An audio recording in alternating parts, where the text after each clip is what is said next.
তো হ্যালো বন্ধুরা, কেমন আছো সবাই? আশা করি সবাই ভালো আছো। আজকে আমি আসছি মুম্বাই অটল সেতু সিউড়ি থেকে জেনপিটি। কে কে নাম শুনেছো আর কে কে দেখেছো কমেন্ট করে জানাবেন। ব্রিজটা দেখতে অনেক সুন্দর, আর গাড়ি নিয়ে ব্রিজের উপর দিয়ে গেলে অনেক সুন্দর লাগে দেখতে।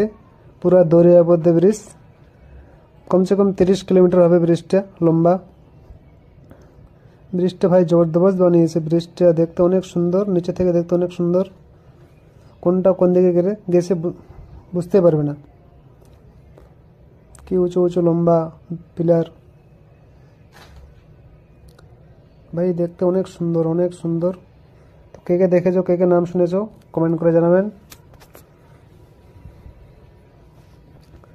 ব্রিজের নিচটা একদম পুরো পার্কের মতো বানিয়ে দিয়েছে, দেখতে অনেক সুন্দর লাগছে। দেখতে থাকবেন। কি উঁচু উঁচু ব্রিজ, কোনটা কোন দিকে গেছে বোঝাই যাবে না।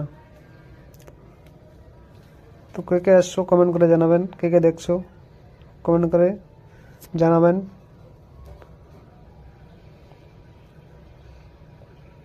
ভাই কি সুন্দর জবরদস্ত ব্রিজ বানিয়েছে। তো আজকের ভিডিও এখানে শেষ করলাম, দেখা হবে অন্য ভিডিওতে।